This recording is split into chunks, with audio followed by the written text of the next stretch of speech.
All right, let's talk about the horizontal shift, which is a little less intuitive than the vertical shift. All right, so we're just going to do some exploring here for a minute. We're going to look at our function g of x, which is going to be based on this function right here, which we're going to call it f of x. All right, so this function that's already graphed is our f of x. G of x we get by messing with the input of f of x. When we did the vertical shift, we messed with the output. We got f of x first, and then we added 2 or subtracted 3 or whatever we did. Now we're going to mess with the x before it goes into the function. Okay, so we're going to show that x equals -1 and x equals 2 are zeros of the function g. The way we do this is we say, well, if I find g of -1, I'm going to expect that that should equal 0. So we get to g by way of f. So g of -1 is the same as f of -1 minus 2, which is f of -3. Well, if I go over to my graph here, I find that f of -3 is 0. All right, so -1 is a 0 of g. If I find g of 2 in a similar fashion, all right, g of 2 is dependent on f, so I'm going to put 2 in as my input. And I get f of 2 minus 2, which is f of 0, which is 0. Right? I would get that from that point right there. So g of -1 is a 0 because it equals 0. G of 2 is also a 0 because it equals 0. All right. So now we want to figure out what a graph of g looks like. So I'm going to go ahead and clear this off. I'm going to graph g in blue. I have 2 points for g already. -1, 0, and 2, 0. Those are my 2 points that I have right now. I'm going to find these 3 other points. G of -3 is going to be based on f of -3 minus 2, which is f of -5, which is what? What is f of -5? If I come over here to -5, 2, 3, 4, 5, down 2, 3, 4, 5, 6, I'm down here at -6. So that means g of -3 is a -6. So let me plot that. -3, -6. That's right down here. Okay. G of 0 is the same as f of 0 minus 2, which is f of -2. All right, which is f of -2 is 1, 2, 3. So g of 0 is 3. That means the y-intercept of g is 3 right here. And the last point I'm going to find is g of 4, which is the same as f of 4 minus 2, which is the same as f of 2, which is, based on this graph, the point 2, -3 right there. So that's going to be -3. So g of 4, 1, 2, 3, 4, is -3. So if I connect these blue points that I just found, I end up with a graph that looks like this. And what's happened is that this graph has moved to the right 2. So to get from f of x to g of x, I've gone to the right 2.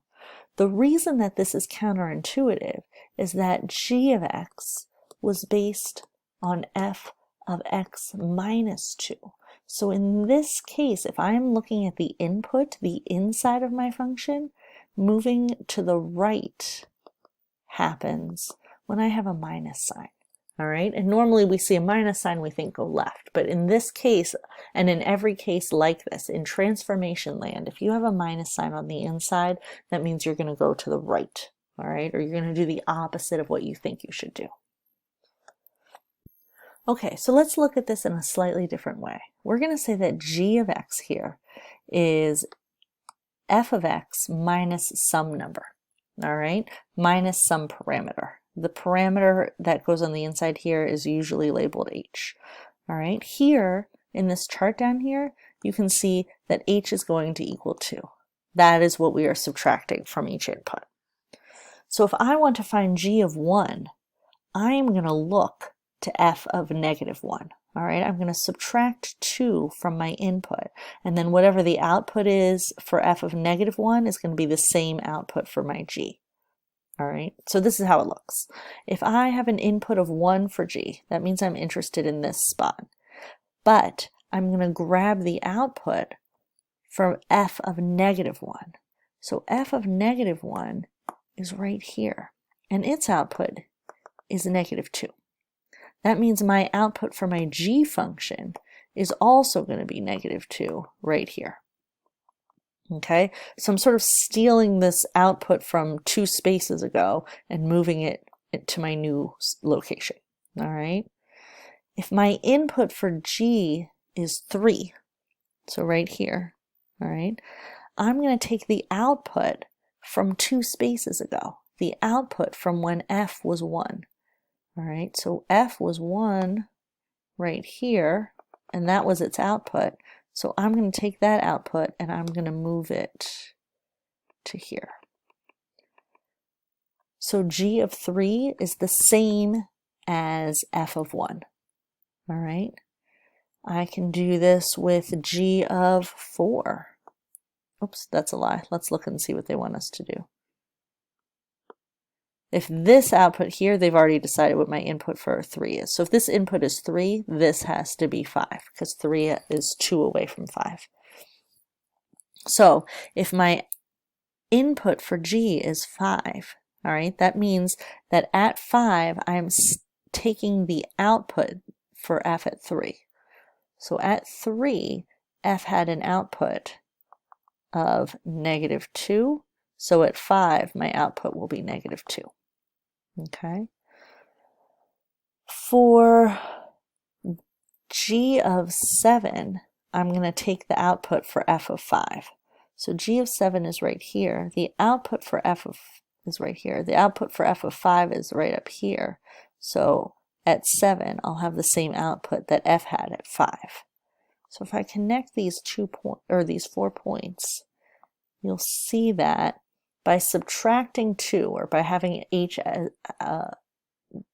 my parameter h be 2, I have moved this original function, this f of x, all right, so I have moved this red function to the right 2 spaces to form my blue g of x function. All right, and so we can kind of generalize this. Anytime I see a minus sign here, I know that I'm going to take my original parent function and I'm going to move it right, whatever this parameter determines. So in this case, I'm going to move it right 1. So I'll make my original function in blue, my parent function. So this is the absolute value of x. So my absolute value of x function looks like this: slope of 1, slope of -1. All right, and now my g of x function, I'll graph that in purple, and this is going to take that original parent function and move it to the right 1. So my vertex moves to the right 1, and every point on this function moves to the right 1. So this goes like this, okay, and all of these points move to the right 1. So I have a slope of -1 on this side, just over 1. Okay, so my new g of x function in purple is to the right 1 of my original parent function. Similarly, I'm going to take my original square root function, which looked like this, right? 4, 2, 9, 3, that's sideways parabola. Okay, and I'm going to move it to the right 2. So everything just moves to the right 2. This is starting point moves to the right 2, this moves to the right 2, the point 4, 2 moves to the right 2, all right, and the point 9, 3 moves to the right 2. So I have my new purple guy there. All right, that purple one is my g of x. And you can see, because this grows so slowly, moving something to the right 2 gets a little squishy. All right, they're fairly similar. If you see a plus, all right, normally we would think, well, we would go to the right, but we're kind of in backward land. So this actually means move to the left 3. All right. In an exponential function, the input is in the exponent. So anytime I'm changing the input, all right, anytime I'm trying to shift this horizontally, I'm going to add or subtract a number to my exponent. So my original parent function here had a horizontal asymptote at y equals 0. It had a y-intercept at 1. All right, and then 2 to the 1 was 2, 2 to the 2 was 4, 2 to the 3 was 8, and that's how we built that guy. So he hugs y equals 0 on the left, and then swoops up on the right. Something like this. This is kind of a sloppy drawing here. All right, let's make it better. Really we should. Let's try again. So this, and then remember this was a half and a fourth, so it kind of descends a little more slowly. 2 to the 4, there we go. So something like this, we could be a little neater. When we're transforming, the neater we are, the better, because it's going to make our moving functions around a little easier. I say that as I do a little wobble up at the top there. All right, so now I'm going to move everything to the left 3. If I'm moving this function to the left 3, all right, my horizontal asymptote isn't going to change at all. It's not moving up or down, so it's still going to hug 0. But all these points on this exponential are just going to move left 3. So instead of being the point 0, 1, I'll now be negative 3, 1. All right, 1, 2 is going to be negative 2, 2. And this point here will move here. All right, my point 3, 8 will now be 0, 8. So I'm still going to hug this line here, this horizontal asymptote, but I'm just going to start my move up to the right 3 units quicker. All right, so now I've taken that original exponential function and I have moved it to the left 3.